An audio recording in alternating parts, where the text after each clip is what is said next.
Hello नमस्कार। आप सभी का स्वागत है आपके अपने परिवार राय ऑनलाइन एकेडमी पर। हो चुका आगाज रन का युग बदलने की तैयारी, जीत उसी का होगा जिसका संघर्ष है जारी। जो पसीना बहाएगा एक दिन मैदान जीत कर जाएगा। तो आप सभी को पुनः एक बार फिर से हम लोग स्वागत करते हैं आपके, है ना, अपने परिवार राय ऑनलाइन एकेडमी पर। आज के सेशन में हम लोग क्या पढ़ने वाले हैं, हिस्ट्री में पढ़ने वाले हैं सातवाहन वंश, जो हम लोग मौर्योत्तर काल में पढ़ रहे हैं। तो हेडिंग में हम लोग क्या सबसे पहले देंगे सातवाहन। सातवाहन वंश, इसका बैकग्राउंड पिछले क्लास में आपको जब हम मौर्योत्तर काल शुरू किए थे तो उसे बता चुके थे, लेकिन फिर भी एक बार और आपको रिकॉल करवा देते हैं।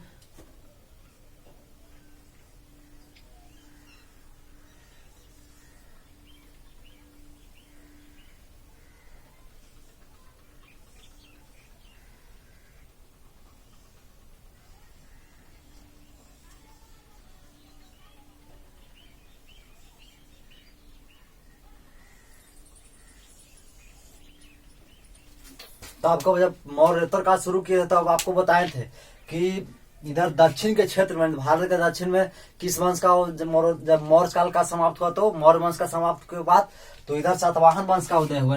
किसका हुआ? सातवाहन वंश का। तो वही हम लोग मेन रूप से किसका पढ़ना है? सातवाहन वंश का, है ना। तो देखिए, सबसे पहले हम लोग समझेंगे कि आखिर सातवाहन वंश के शासन कब हुआ। तो भारत के दक्षिण में सातवाहनों ने अपना शासन प्रारंभ किया। कहा? तो भारत के दक्षिण में, दक्षिण क्षेत्र में, है ना। सातवाहनों ने किस क्षेत्र में अपना किया शासन प्रारंभ किया? दक्षिण के क्षेत्र में, भारत के दक्षिण में। इधर देखिएगा तो उड़ीसा के क्षेत्र में कौन किया था? तो चेदी वंश। ये आपको पढ़ा भी चुके हैं। तो दक्षिण के जब जो सातवाहन मूल रूप से कौन सा जाति का था, यानी वर्ण का था? तो ये ब्राह्मण वर्ण का था। किस वर्ण का था? तो ब्राह्मण। तो बताइए, ब्राह्मण धर्म के, यानी ब्राह्मण धर्म वर्ण से है तो ब्राह्मण धर्म का उत्थान होगा, यानी हिंदू धर्म का उत्थान होगा कि नहीं? तो सातवाहन वंश के, यानी सातवाहनों के शासन काल में ब्राह्मण अर्थात हिंदू धर्म का उत्थान हुआ, यानी हिंदू धर्म का विकास हुआ, यानी हिंदू धर्म काफी फल फूला। जैसे मान लीजिए कि अगर हम ही लोग या आप ही लोग कोई राजा बना दिया जाए, आप जिस धर्म को मानेंगे तो अपने प्रजा को क्या सलाह दीजिएगा? किस धर्म को अपनाओ। जैसे अशोक ने किया था, अशोक ने बौद्ध धर्म को अपनाया, तो उसके जितने अशोक ने जी जान लगा दिया बौद्ध धर्म को प्रचार करने के लिए। यह कि अपने श्रीलंका अपने बेटा और बेटी को भेजा था, है ना। ये आपको पता भी होगा। तो ठीक जिस राजा का जो धर्म अपनाएगा उसके प्रजा भी चाहेगा, राजा चाहेगा कि हमारा प्रजा भी उसी धर्म को अपनाए। तो जो राजा धर्म अपनाएगा, तो चूंकि राजतंत्र है, लोकतंत्र है नहीं कि जो आपका मन है वो आप धर्म अपना सकते हैं, है ना। तो राजतंत्र है, तो राजतंत्र में जो राजा जो कह रहा है उसकी को आपको आदेश का पालन करना है। तो राजा हिंदू धर्म अपना रहा तो हिंदू धर्म प्रजा को मानना पड़ेगा। बौद्ध धर्म तो बौद्ध धर्म, जैन तो जैन, शैव अर्थात जो भी धर्म अपना है तो मानना पड़ेगा। यानी ब्राह्मण धर्म का उत्थान इसमें भी हुआ। सातवाहन वंश मूल रूप से कौन सा वर्ण का था? तो ब्राह्मण वर्ण का था। तो बताइए इसमें उत्थान होगा। तो देखिए, सातवाहन जब शासन प्रारंभ किया तो सबसे पहले आंध्र प्रदेश में शासन प्रारंभ किया। सातवाहनों ने सबसे पहले शासन कहाँ से शुरुआत की? शासन कहाँ से चलाना प्रारंभ किया? आंध्र प्रदेश से। और इसीलिए सातवाहनों को आंध्र सातवाहन भी कहते हैं। क्या कहते हैं? आंध्र सातवाहन।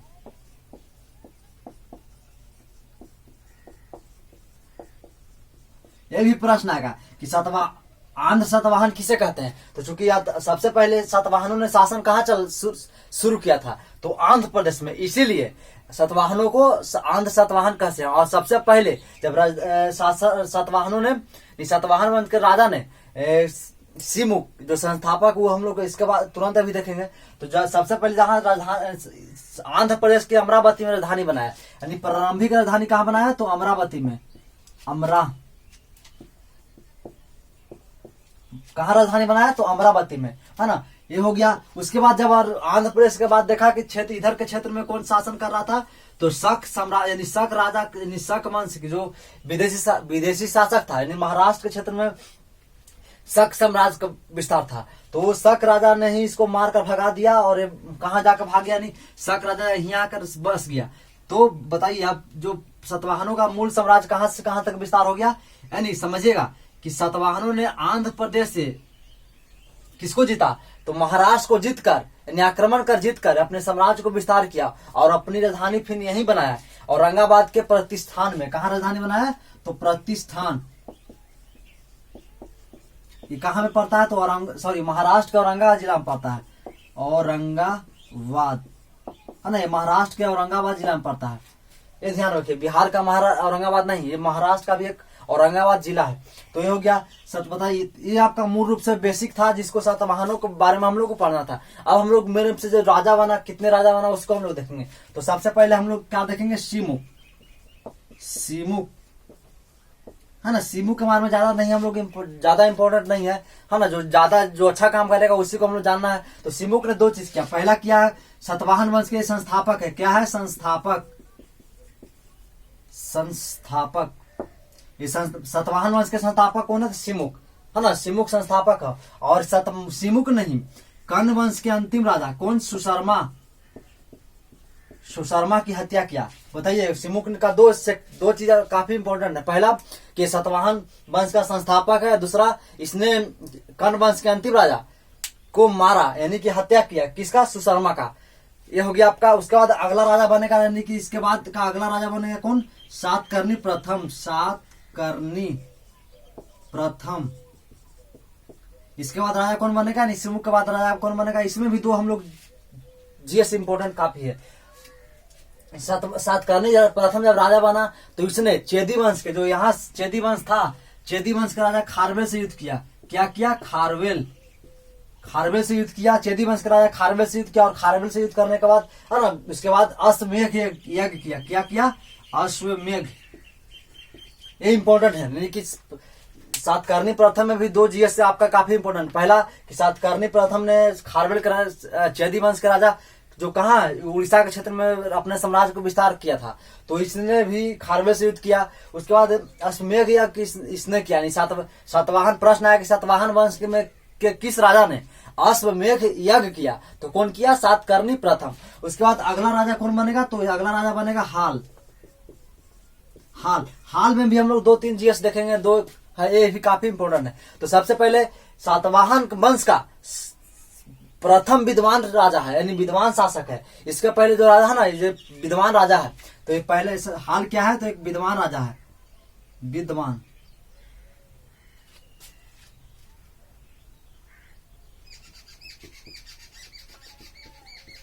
राजा है। दूसरा हाल विद्वान है तो किताब उताब लिखेगा ही। तो एक किताब लिखा है, इसका नाम क्या है? कथा सप्तशती। इस पुस्तक का नाम क्या है? यानी कि हाल ने एक पुस्तक का रचना किया। उस पुस्तक का नाम क्या है? कथा सप्तशती। एक किससे संबंधित, यानी कि इसमें क्या लिखा हुआ है? तो ये भी मन में प्रश्न आ रहा होगा।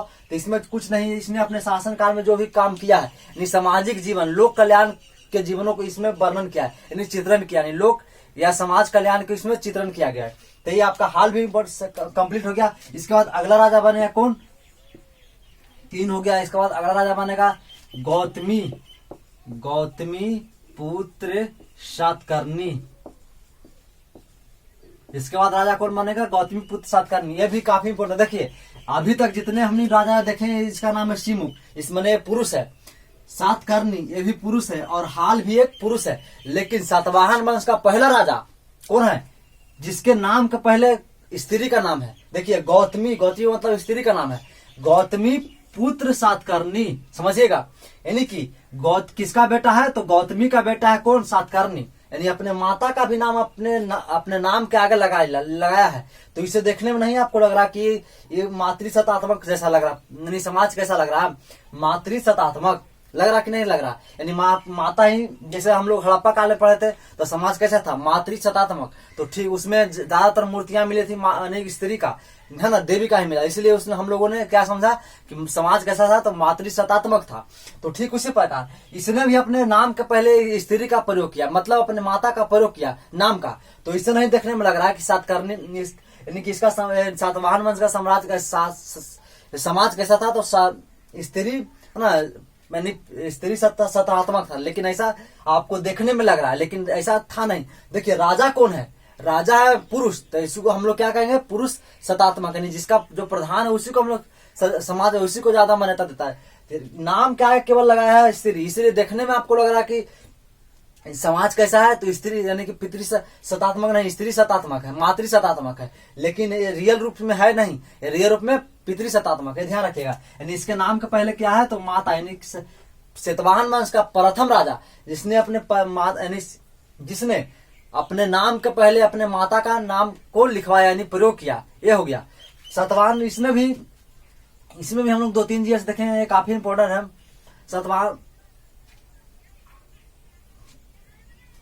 देखिए ये गौतमी पुत्र सातकर्णी है ना, जो अभी आपको बताया कि सबसे पहले यानी कि सातवाहनों ने कहाँ शासन प्रारंभ किया, तो आंध्र प्रदेश में। तो जब ये राजा बना तो इसने यहाँ किया, यानी कि सब यहाँ एक यानी महाराष्ट्र के क्षेत्र में शक वंश का एक राजा जो विदेशी राजा है, वो हम लोग आगे पढ़ेंगे, यानी इसी चैप्टर में पढ़ेंगे हम लोग नेक्स्ट क्लास में।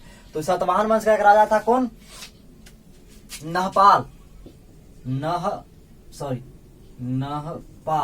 नहपाल को मारकर भगा के और कहा भी नहपाल बस गया, तो गुजरात में अपना साम्राज्य को स्थापित किया। यानी गौतमी पुत्र सातकर्णी ने शक शासक नहपाल को पराजित किया, हाँ। और ये शक नहपाल कहाँ जाकर यानी कि पराजित हो गया, तो सोचा कि अब यहाँ रहना ठीक नहीं है, तो नहपाल कहाँ जाकर बस गया, गुजरात के क्षेत्र में बस गया। तो ध्यान रखिएगा। देखिए गौतमी पुत्र सातकर्णी को बहुत एक इम्पोर्टेंट है, इसको वर्ण रक्षक कहा जाता है। वर्ण रक्षक, ये वर्ण रक्षक कहा है भैया, सबसे बड़ा चीज देखे, वर्ण रक्षक वर्ण मतलब होता क्या, जैसे ये सब कुछ वर्ण को, तो ब्राह्मण वर्ण को, तो इसके जब ये राजा बना तो इसने एकदम कड़ा कंडीशन लगा दिया कि जो भी वर्ण के आदमी है वो अपने वर्ण के ही लोगों से शादी करे। जैसे मान लीजिए कि ये सातकर्णी यानी गौतमी पुत्र सातकर्णी ब्राह्मण है, तो ब्राह्मण वर्ण का बेटा ब्राह्मण लड़की से ब्याह करेगा, यानी ब्राह्मण लड़की भी ब्राह्मण के बेटा लड़का ही से ब्याह करेगा। शूद्र का बेटा हो तो शूद्र लड़की से चाहे लड़का से ब्याह करेगा। उसी प्रकार क्षत्रिय वर्ग का हो तो क्षत्रिय वर्ग से विवाह करेगा। तो इसी को यानी कि इसने अपने शासन काल में दूसरे वर्ण से समाज को जो विवाह करता था उसको सीधा एकदम फांसी यानी नरेटी कटवा देता था। तो इसीलिए इसे क्या कहा जाता है, तो वर्ण रक्षक, यानी कि जो वर्ण को बचाने वाला रक्षक है, यानी वर्ण को रक्षा करने वाला है शासक, इसीलिए इसको लोग क्या कहते हैं, वर्ण रक्षक। उसके बाद हम लोग अगला सातवाहन वंश के राजा को हम लोग देखेंगे, तो एक है कौन, वशिष्ठी पुत्र, वशिष्ठी पुत्र। ये भी काफी प्रतापी राजा है ना।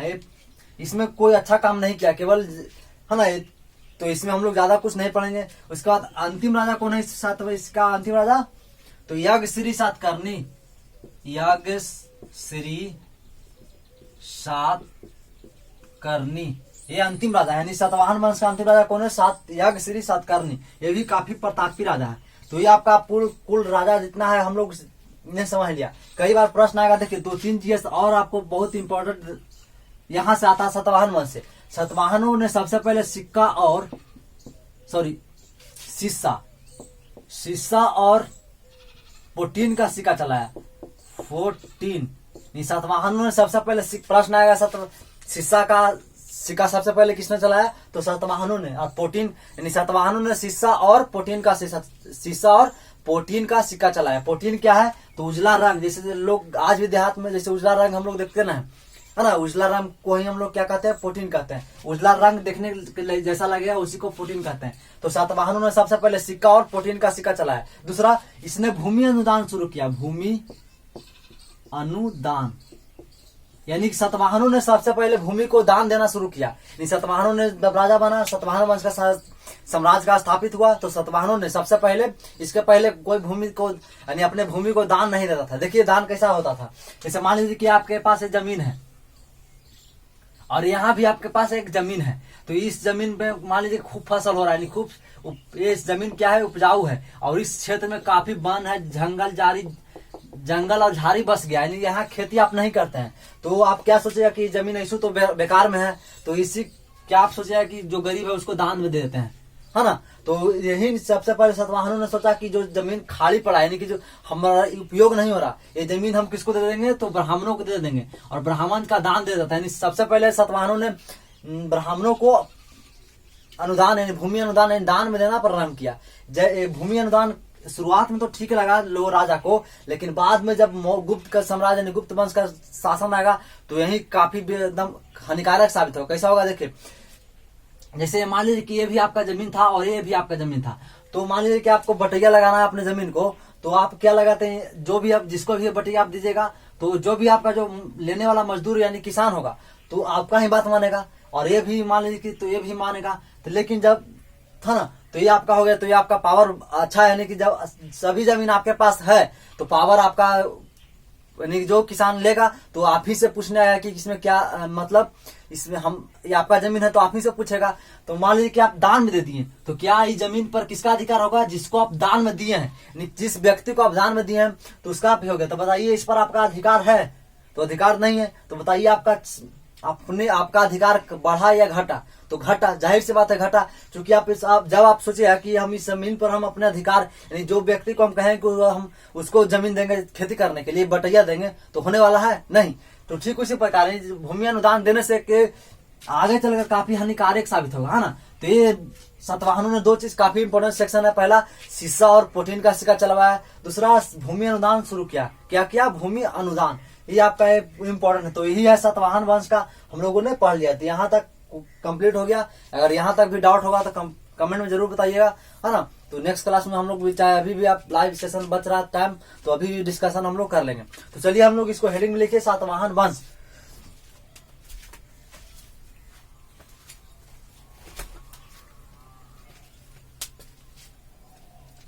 सातवाहन वंश पॉइंट करके लिखिएगा। सातवाहन वंश में मौर्योत्तर वंश के, मौर्य वंश के समाप्ति के बाद, मौर्य वंश के समाप्ति के बाद भारत के दक्षिण क्षेत्र में सातवाहन वंश का शासन प्रारंभ हुआ। सातवाहन वंश का शासन प्रारंभ हुआ। अगला पॉइंट करके लिखिएगा, सातवाहन मूल रूप से ब्राह्मण थे। सातवाहन मूल रूप से ब्राह्मण थे और इनके शासनकाल में ब्राह्मण धर्म का उत्थान हुआ। ब्राह्मण धर्म का उत्थान हुआ। उसके बाद लिखिएगा अगला पॉइंट करके, सातवाहनों ने सबसे पहले आंध्र प्रदेश में शासन प्रारंभ किया। आंध्र प्रदेश में शासन प्रारंभ किया, जिसकी राजधानी अमरावती बनाई।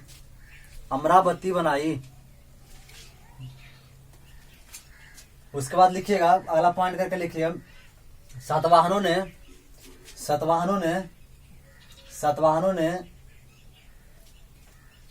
आंध्र प्रदेश के बाद महाराष्ट्र के क्षेत्र को जीतकर महाराष्ट्र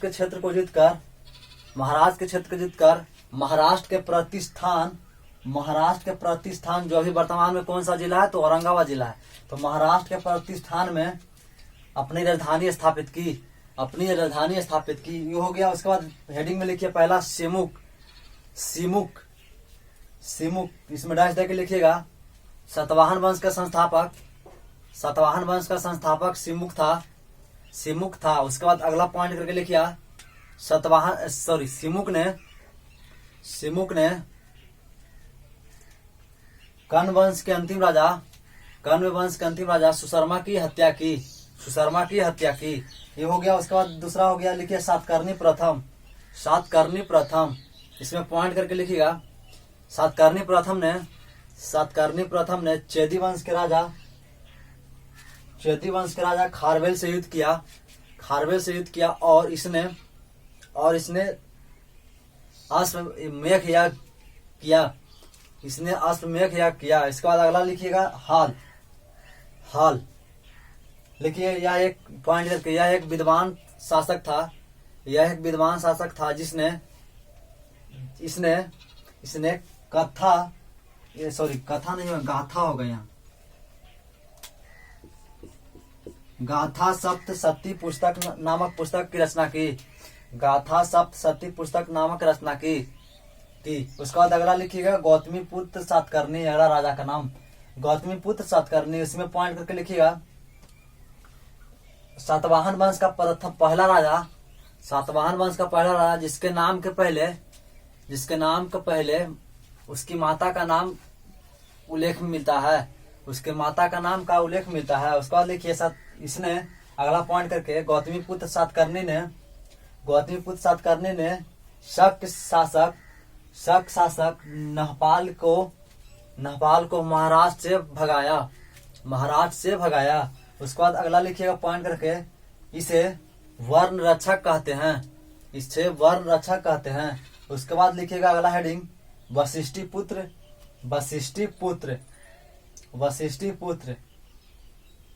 है ना। उसके बाद फिर अगला लिखिए यागश्री सातकर्णी।